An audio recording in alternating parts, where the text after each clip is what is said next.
Hi, my name is Juliet Selgren, and this is my podcast, The Great Antidote. This podcast has been brought to you by the Center for Growth and Opportunity at Utah State University. To learn more, visit www.thecgo.org.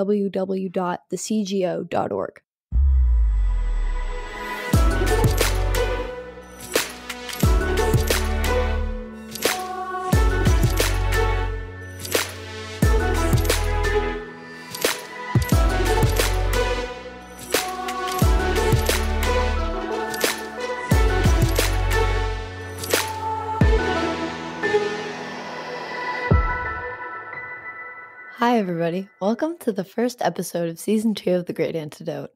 When you listen to this, it will be the new year, but right now we're still recording in 2020. I'm excited to have Ron Bailey on the podcast today. I'm glad that he's the first episode of the year because he's Mr. Optimistic.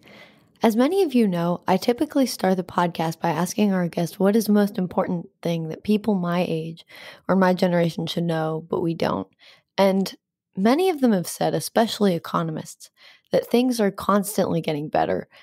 And as hard as that is to believe, it is true. Well, Ron is the guy who actually backs those claims with data, and he does so beautifully in this new book that he co-authored with Miriam Tupy at Cato Institute called 10 Global Trends Every Smart Person Should Know. Ron is the science correspondent for Reason, where he writes a weekly science and technology column.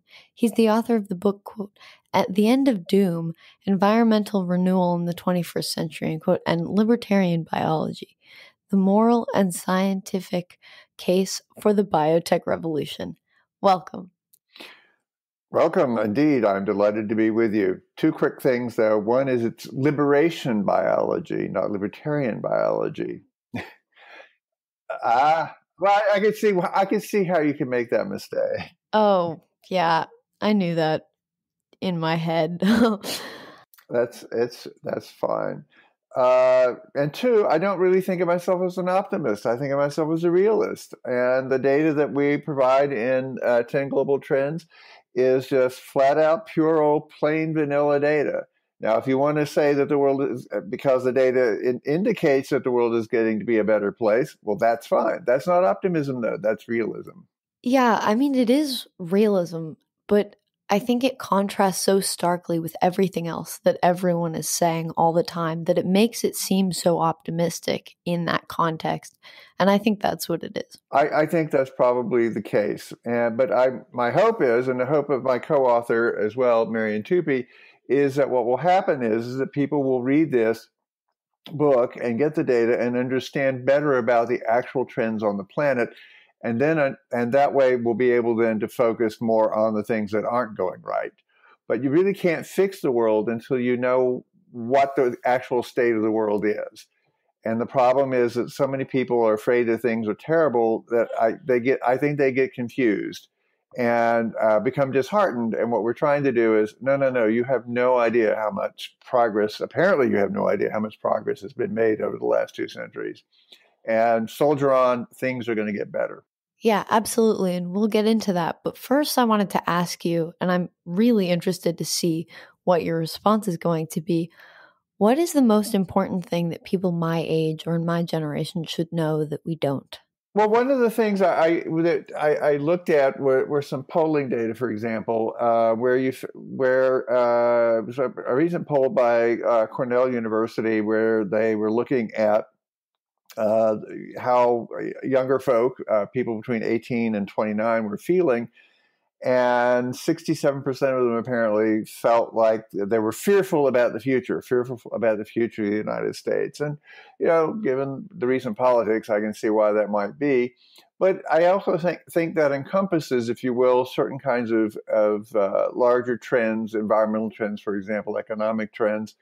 And I think that the most important thing is that the fears are overblown, that the world is likely to become, not likely, will become a lot better. In fact, the thing that your generation doesn't know is, and I'm really envious of this, is that you're going to be living on a richer, cleaner, more peaceful planet by the middle of the century, and it's just going to be amazing. I'm looking forward to that. Well, let's dig in. Looking at your book, it's so beautiful. It has 10 sections, about 10 different trends, and it includes charts and graphics, and they're easy to look at, they're easy to understand, and they're well sourced. And it includes all the information that you would need to understand. It's easy to read through, but it's also easy to flip through and quickly get to information that you need. So I think anyone could benefit from reading it or even just looking at it. Could you tell us a little bit about why you and Miriam decided to write the book?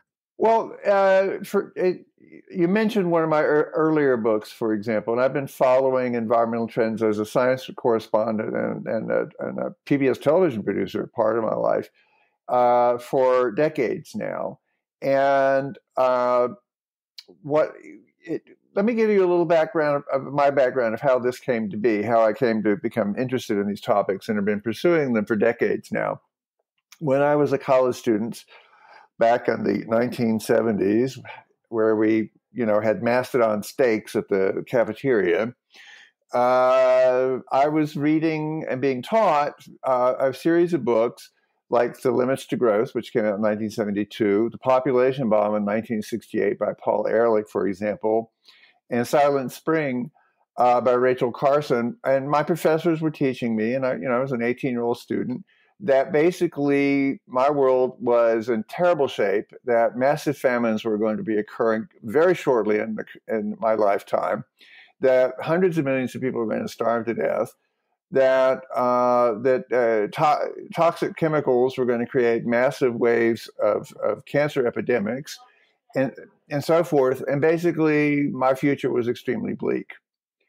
Well, 20 years later, I'm working as a reporter for Forbes magazine, and I look around, and not only did none of those things happen, but the world was in a lot better shape.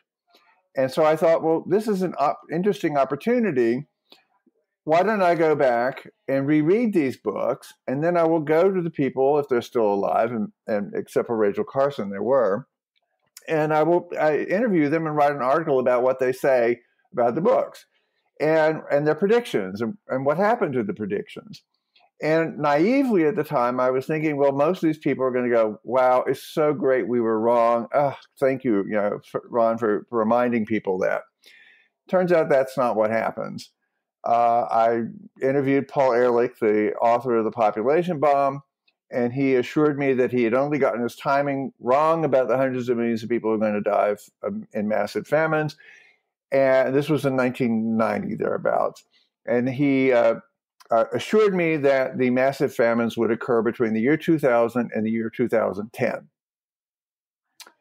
Then I went to MIT and hung out with the folks who had written The Limits to Growth. Spent the day going through their charts and graphs and being an annoying journalist, say, but you did say here. And eventually, one of them turned to me and said, well, perhaps we overemphasize the natural resources side. By which he meant that, well, yes, it's true, we didn't run out of natural resources like we said we would, but there are other things to worry about. And so what I discovered is that essentially a lot of the doomsaying, if you will, in these predictions wasn't really based on science. It was based on a kind of ideology of doom. And that really piqued my interest, and I've been following that ideology and those kinds of predictions ever since. So this book is the latest, if you will, attempt to address those kinds of, if you will, negative, doomsaying kinds of predictions about the future by just saying, look, here's the actual data of what's happened. I think it does a really good job of that. In the title of the book, you say that everyone will benefit from reading the book and everyone will get something out of it, but the target audience is smart people. So what do you mean by that, and why do you think that smart people need this book more than others? Well, everyone needs it, and I will say this: I am a capitalist. Basically, you can't have too many copies. Makes a wonderful Christmas gift, New Year's gift, bar mitzvah, wedding. You can't have too many copies. But that being said, the reason we were focusing on smart people, and like I say, everyone, whether you think of yourself as smart or not, is that smart people, of course, are the sort of people who attend to the news, who pay attention to the problems of the world, who worry about the problems of the world, and are trying perhaps to figure out how to solve them. And so what happens is that because they attend to news, and news is almost always things that is going wrong, not things that's going right. Or another way to put it is the fact that a house burned down is on the evening news, whereas the fact that 10 new ones were built over the last 6 months is never in the news. Bad things happen fast. Progress takes a longer, slower, inexorable time. So people pay attention to the bad news. And so I think that because smart people are the sorts of people who are absorbing information, looking around all the time for new information, is that they will get, I would argue, a misconception about how the actual state of the world is going. And that's why we wanted to focus on them, because they're the people who have been absorbing all this information about the terrible things in the world and not realizing the background progress or overlooking the background progress, which is actually the more important story of humanity. That's crazy. I was just reading this study done by a scholar at Dartmouth who found that 91% of the US media coverage about COVID was negative, which contrasts with 50 or 60% of scientific coverage about COVID. You know, the average person doesn't really pay attention to that stuff. That's such a big contrast between what people are seeing and what's actually going on. It's not just bad, bad, bad all the time. There is some good news. Again, you put your finger on it, though. It is the problem that we are currently confronting, and again, and it's hard not to. It's very hard for people to step back and go, well, what else is going on? And I'm working on an article now, actually looking at the enormous amount of biomedical progress that has occurred because of the pandemic. Perhaps we'll talk about this later in the course of the 21st century. But my suspicion is that the COVID pandemic is probably the last pandemic, because humanity has learned so much about how to address and handle these problems because of this. It was a tremendous failure on the part of, frankly, our government leadership in this case. They could have done a much better job than they did, in my humble opinion. But the fact of the matter is that creating, identifying a pathogen and then creating 2 highly effective vaccines in less than a year is genius. It's amazing. It's a triumph of human ingenuity coupled with, if you will, market savvy. It's just an amazing accomplishment. Yeah, I mean, 2 close friends of our family got vaccinated the other day because one of them is a nurse and the other is a PA, and they both work in hospitals. It's just crazy to think that maybe in June, that could be the fastest time ever. But June is still about 6 months away, and people are getting vaccinated this very minute, which is so incredible and inspiring. And it makes me somewhat disillusioned with what everyone keeps saying about things being so bad. I mean, it goes right along with the theme of your book. But the fact that we can do so much in so little time, and the fact that this might be the last pandemic we ever see, that's an incredible idea. And I don't think anyone 20 years ago or even a few years ago could have imagined that. Well, no, I think it's quite true in a certain sense that if this pandemic had hit 20 years ago, we wouldn't have had the biotechnological tools and knowledge that we have now that made it possible to address it so rapidly. So we are in a very good spot. So let's jump into the first trends of your book. You start with the Great Enrichment. Can you describe that to us a little bit? Well, that's a title that we steal from an economist named Deirdre McCloskey, where she is basically pointing out how much more wealthy people are relative to our ancestors of 2 centuries ago and before. What we're looking at as data is basically what you find is the normal state of humanity, the natural state of humanity, up until the 19th century, basically, was abject, ignorant, violent poverty. People were living on less than $400 a day for almost all of human history. per person, and considerably less for most people. And again, we cite the data and show how that was calculated and so forth. But since, let's say, 1820 or so, what's happened is that the global economy has increased 100-fold, and while world population has increased 8-fold, which indicates that people are vastly wealthier. Again, not everybody all the time, but the average wealth on the planet has increased enormously over that period of time. And and we need to keep that in mind. And then also in the Great Enrichment, we just make some very easy extrapolations on what is likely to occur over the rest of this century. And it looks like the economy is going to grow at least 10-fold again to over $250 billion,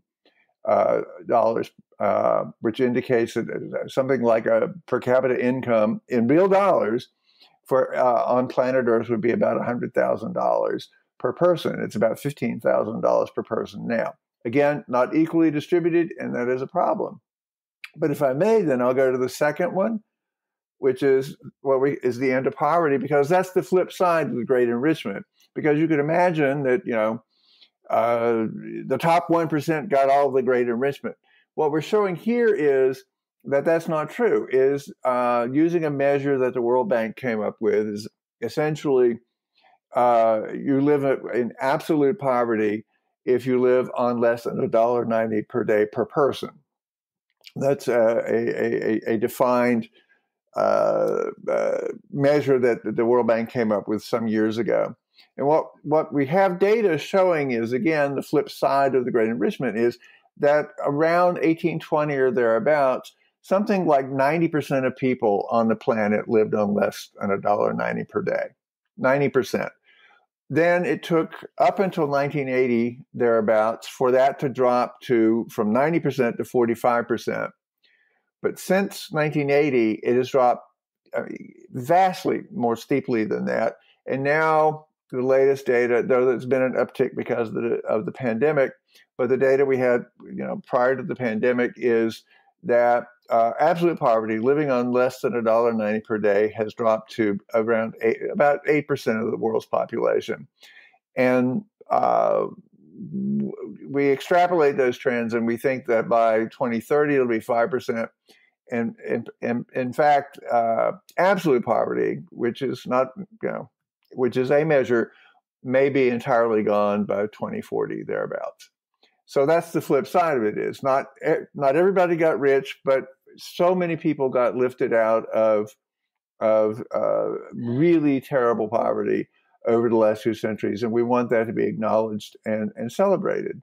And it's so amazing even listening to you repeat those numbers again. That's insane. I don't think anyone could have imagined this at all. And honestly, I'm still having a hard time wrapping my head around it. I talked with Deirdre McCloskey not too long ago about the Great Enrichment, and she told me and explained to me that one of the causes was a massive change in people's perception of innovation and attitude towards innovators, and that specific change is what triggered all this growth. What do you think about that idea? Deirdre and I have a slight disagreement with that. I'm much more what they would call an institutionalist. I think that what happened is almost by accident, a portion of humanity invented the institutions that basically undergird modern democratic free market capitalism. And those institutions enabled innovators to finally take off. If I may, very briefly, I've always liked the way that Jonathan Rauch has described those institutions. And he basically says that around, let's say, 1800, a few places in the world, Britain, the Netherlands, the United States, created the Enlightenment institutions of democracy, which is how we decide who gets to wield legitimate power. Free market capitalism, which is how we decide who gets what, and therefore reward innovators. But then a third and very crucial leg of that stool for creating the institutions that make human flourishing possible is what he calls liberal science. And by liberal science, he means basically radical free press. Everybody gets to criticize everybody else. Nobody is an authority who has the absolute truth. And essentially, liberal science goes from the most ridiculous activist pamphlet all the way to peer-reviewed science. But the critical thing is everybody gets to criticize everybody else. No one can say this is the truth, and therefore it's underpinned, if you will, by a radical notion of tolerance, where another way I put it is I may not have access to transcendent absolute truth, but I'm pretty damn sure that you don't either. So why don't we agree to leave each other alone? And so with those three things, democracy, free market capitalism, and liberal science combined together around the 19th century, and that is what I think underpins the Great Enrichment. I'm having a really hard time figuring out where I lie on this whole what causes the Great Enrichment thing, but I feel like both kind of make sense. I don't think it's one or the other. I think that Deirdre's notion of bourgeois virtue comes out of those institutions. She thinks that the bourgeois virtues created those institutions. I understand the distinction. It sounds kind of like a chicken and the egg thing, like what came first, right? Right. My chicken laid her egg. Well, I don't know. Whatever it was, whatever caused it, whatever started it, we're here now and it's wonderful. Yes, but we need to make sure that we sustain those institutions and expand them across the globe so that more and more people can enjoy the progress that people living in, if you will, the richer, wealthier countries of the world do. Yeah, I really hope we can maintain those institutions because I think it's necessary. Can you talk to us a bit about the end of famine and the end of slums? Well, again, yes, the end of famine. One of the motivating features of a lot of environmentalism, what I call ideological environmentalism, and from the mid 20th century on, was the notion that it was taken from Malthus. When he was in his essay on population, where he was basically saying that human beings would always breed more humans than they can produce food, and therefore there would always be some portion of humanity starving to death, essentially. And people like Paul Ehrlich, back in the mid 20th century, 1968, revived this notion and argued that it was simply impossible for the planet to support. In fact, he would say everyone knows you couldn't possibly double world population at all, and therefore massive famines were going to occur. And he absolutely said in the 68 version of the book, hundreds of millions of people are going to die in massive famines in the 1970s, despite any crash programs that might be embarked upon now. Flat out said it. Didn't happen. And why didn't it happen? Well, among other things, is a person whom I got to know, and it was one of the great privileges of my life that we became kind of friendly. Norman Borlaug came along, and he was a plant breeder, if you will, a genius plant breeder who created the Green Revolution. Essentially, he was the guy who figured out how to. The one way he put it is, instead of having one blade of grass grow in a place, you have three blades of grass grow in a place, and that grass happened to be wheat and corn. And so he jump-started the Green Revolution, which essentially created the situation where we produce vastly more food than the population grew. And what's interesting, there are a lot of interesting things about that, but we also talk about that in the book, is that modern agriculture is becoming so efficient that we are now sparing more and more land for nature. We are at peak farmland on planet Earth at this point, and which is a great trend, because that means we can set aside more land for other species on the planet to flourish over the course of the coming century or so. So what happens is that essentially the amount of food available for people has dramatically increased, and the amount of land to grow it on has only increased slightly. The famines didn't occur. Is that responsive to your question, or have I missed something? Yep, that's perfect. So the third trend in your book details whether or not we're going to run out of commodities. In the 1980s, economist Julian Simon famously bet with Paul Ehrlich, who you've mentioned, on a mutually agreed upon measure of resource scarcity over a decade. Simon asserted that resources were plentiful, which would be reflected in the relatively low prices, where Ehrlich believed that the world was going to experience desolation because we were draining the Earth's resources, which, if he were correct, would be reflected by raising prices. You've written quite a lot on the peak of oil and the notion that we're running out of oil and a lot of other resources. So, can you explain this whole debate? Because for me, I feel like I kind of get it, but I also am in this place where it doesn't make too much sense. And importantly, can you tell us about what your book shows in relation to this? Right. Well, I mean, the notion, of course, is that resources are fixed, that, we only have one planet, and there's only so much of iron or oil or coal or magnesium, the non-renewable resources. We're not going to get more of those unless we move off the planet and get them elsewhere, right? So that was the notion, that we have a finite number of resources. The problem with that note, and to a certain extent, it seems intuitive to most people. You can only have so much oil and only so much coal, and once you start using it up, it'll go away. We won't have it anymore, and that does seem intuitively obvious.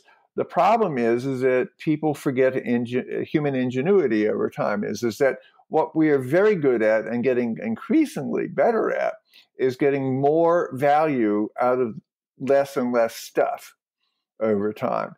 People don't want coal. What they want is to heat their houses or produce electricity. People don't want steel. They want to hold up buildings or that. Basically, we want services from the stuff that the materials that we use. And so one of the notion was that Ehrlich had, as was clearly the case, that we're using up so much stuff that we're going to run out before the end of the 20th century, and there's going to be a terrible crash. And this was also part of the argument that the folks who at MIT who put together the book, The Limits to Growth, were making the argument of. But Simon was counting on, Julian Simon, it was a person I also got to know, and it was a great ornament to my life. Julian Simon, who did I say? No, anyway, Julian Simon, he was concentrating on human ingenuity. He basically said, well, sure, every human being comes with a stomach, but they also come with a brain. And his argument is that that ingenuity would always be able to find new resources or new ways to use resources that would outstrip, if you will, their decline. And the price system is extremely good for that. Markets are extremely good for that. So he had this bet, which you were talking about, where he let Simon pick the commodities. He said, pick whatever commodities you would like. I mean, where he said to Ehrlich, sorry, please, you pick, Ehrlich, you pick the commodities, and we will take a bet. I'll bet you anything about those. And the bet was set at $1,000. So Ehrlich picked 5 metals that you could buy on commodity exchanges, and said in 10 years, the deal was if the prices went up, Ehrlich would get the money for the extra over the prices. If the prices went down, then Simon would get the money when the prices went down. Now, note the upside of this. If Ehrlich was right, then there was no end to the upside. Prices could double, triple, quadruple, whatever. Whereas the most money that Simon could get was $1,000. If that meant if all the prices went down to zero, which of course they didn't.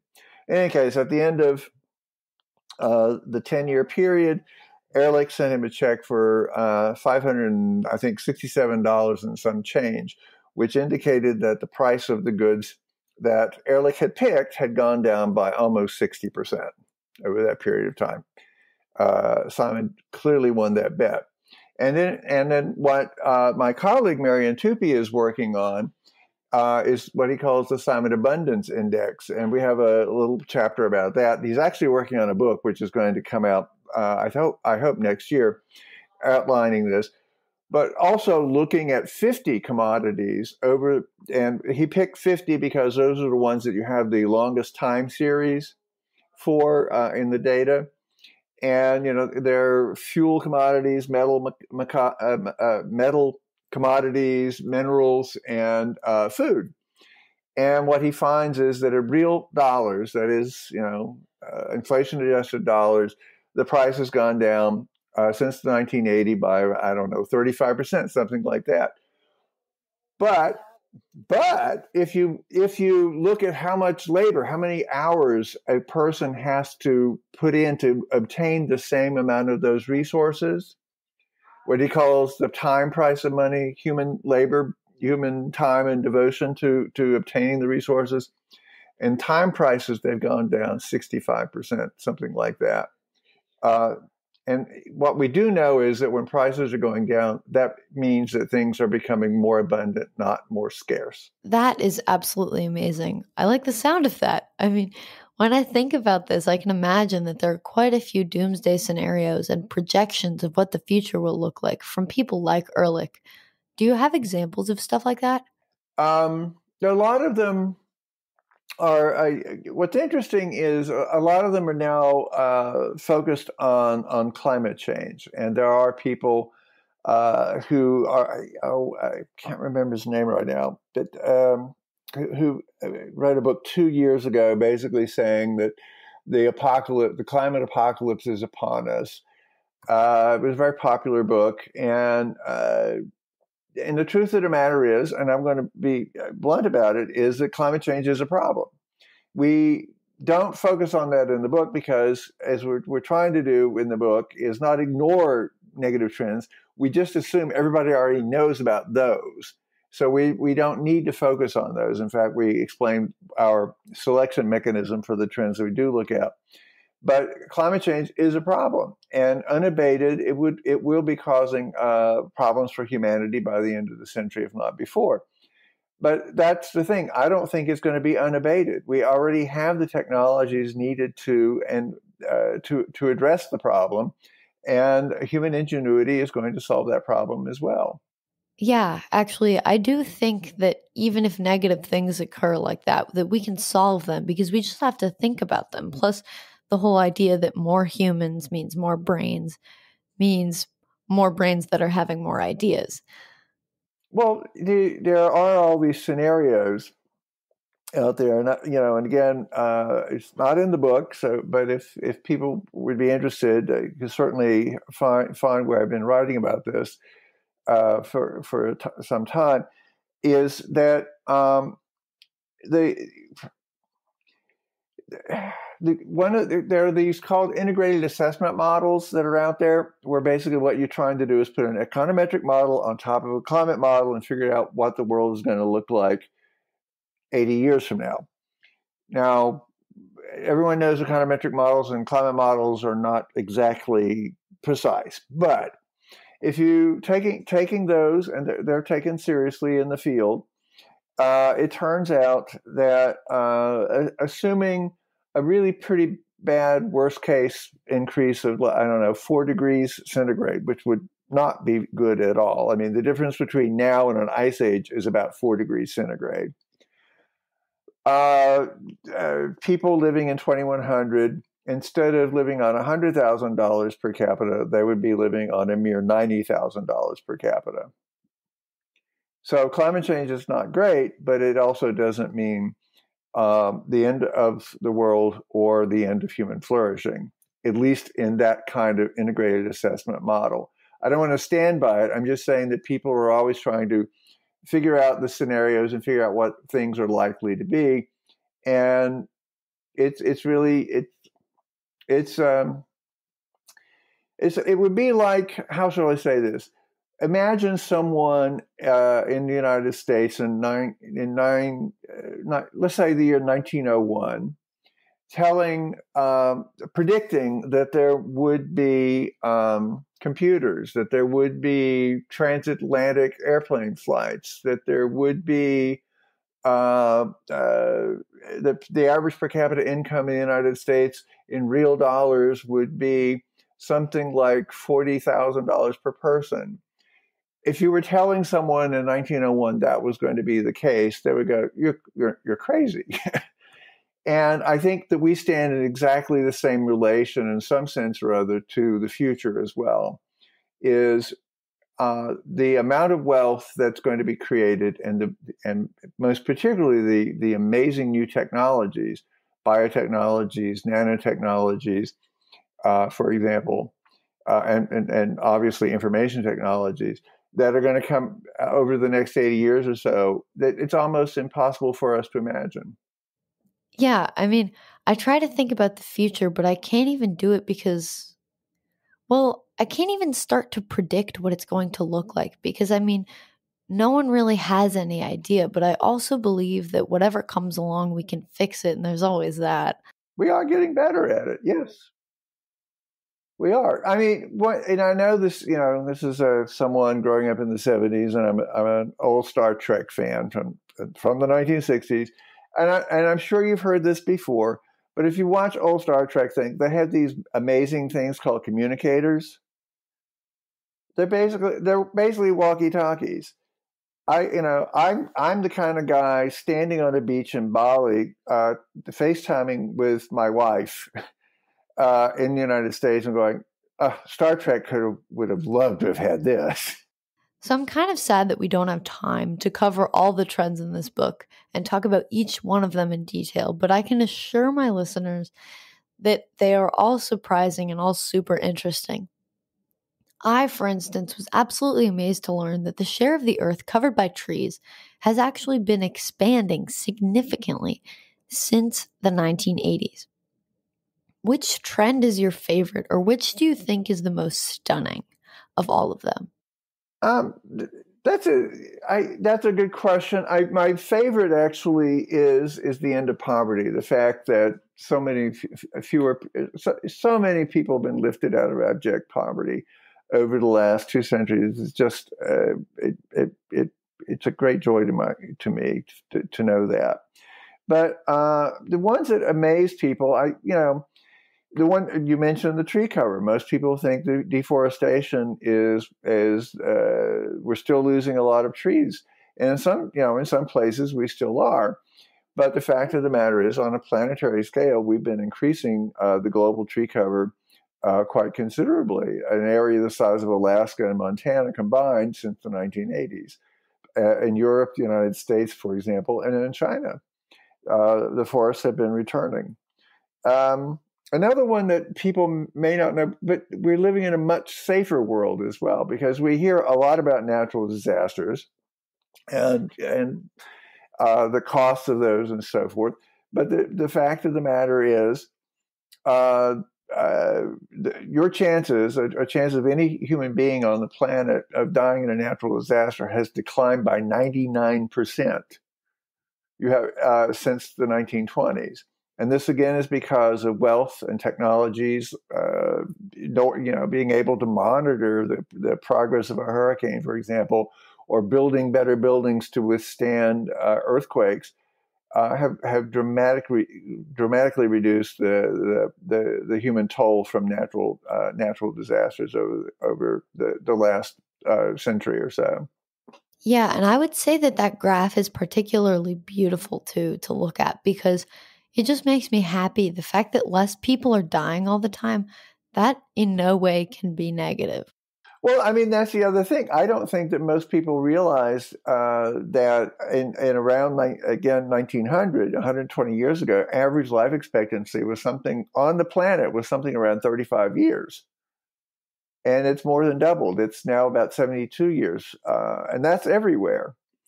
And that's an amazing testament, again, to the possibilities of human flourishing. Famine is in retreat.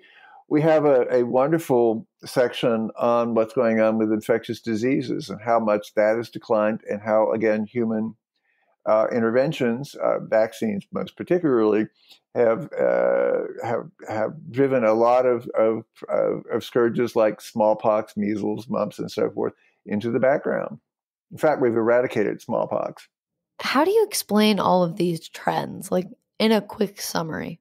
Yeah, I think I'll go back to my initial thing. The notion is that humanity 2 centuries ago lucked into the institutions that enable innovators to prosper from their inventions and then gift us with their ingenuity so that more problems, the perennial problems of heat, cold, disease, famine, ignorance, and so forth have been basically solved. Yeah, I mean, it is amazing. I keep going back to the book just to look at the graphs as a little reminder. Oh, look how good we're doing. Look at this. This is crazy.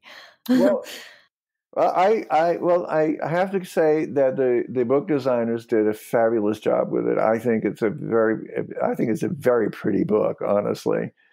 And we hope what people will do with it is that they'll put it out on their coffee table, and people, when they have guests again, when we're allowed to have guests again, that they'll be able to sit there and go, "Isn't that a book?" And pick it up and go, "Oh, isn't that interesting?" Another thing that I hope happens is that people, will flip through it. You don't have to read it all at once. It's not that kind of book. The idea is that you can just delve into whatever you want, but then you read one of the trend chapters, all 350 words of it, and then you go to a cocktail party or the gym with a friend, and did you know that? And that there are more trees on the planet, that famine has abated, that we have great trends on the levels of education rising around the planet, those kinds of things. What I'm hoping is that people will talk. I've already had so many cool conversations relating to these facts, even the small ones, and later following up with, "Hey, if you think that that's cool, there's even more stuff like this." I will say that I think it's the perfect coffee table book. I think you're absolutely right about that. Well, It deserves to be on a coffee table for the content and the look of it. well, thank you. So, my final question to you is, what is one thing you believed at one point in your life that you later changed your position on, and why? We've already touched on it, and that would be climate change. What happened is that when I became aware of ideological environmentalism, not the kind of environmentalism where we all actually earnestly want to make sure that things improve, air quality, nature, that kind of thing. I was highly skeptical when climate change became an issue. This was back in the 1980s when it first came up as a live discussion in scientific, economic, and political circles. And because I was skeptical of it, because it sounds exactly of the same form as the other dooms that I've already discovered were not the case. That the toxic chemicals were going to give us massive cancer epidemics, that we're going to run out of food, we're going to be massive famines, we're going to run out of oil and steel, and we're going to run out of resources. It just sounded like the same sort of thing to me. And therefore I just assumed that it was, and it was a mistake. So I've attended something like, I don't know, 16 climate change conferences, UN climate change conferences as a reporter and that kind of thing. And slowly but surely, I paid attention to the data. And in around 2005, I publicly changed my mind and said, I think that climate change is going to be a problem. And I have to say that this was not welcomed by some of my friends in the libertarian conservative community. Some of them stopped talking to me for a little while, but they got over it. But no, I did change my mind quite publicly about the dangers of climate change. Yeah, that one makes a lot of sense. Personally, I have been going back and forth a little bit. I think it will be a problem, but I also think we have the ability to fix it. And I hope that we can start focusing on it sooner rather than later. I do think that it is something that people actually care about. So I don't really think we're at risk of failing that and not paying attention to it. One can always hope. We'll see. I agree, and I think that is going to be happening. Well, thank you so much for being on my podcast, because this is so interesting and it makes me feel so good about where we are as a human race and about where we can be in the future. And it also shows you what there is left to do, what we can continue doing every day to make the future possible and better than we could have ever imagined. So thank you again. I definitely will be talking about your book Left and Right whenever I get the chance, and I already have, so thank you. Right. Well, there's no cliff that we're going to fall off of. You know, you hear these things where people go, "Oh no, if we don't do something in 10 years, blah blah," and that's not a cliff. It basically says, "All right, things are going to get a little bit warmer than if we acted sooner than they would be," but it's not an apocalypse waiting after 10 years. It makes me very optimistic. Thank you again. Well, thank you for having me on to your show, and I hope that you found something that I said of use to you. I do think that your generation is going to have an amazing future. Well, that's all the time we have for today. Thank you to everyone who listens, subscribes, and shares the Great Antidote podcast. If you would like to be on the podcast or have a guest in mind, please feel free to reach out to me at thegreatantidote@thecgo.org. We have some great things in store for you, and I'm really excited to be back, and I hope you are too. Thanks.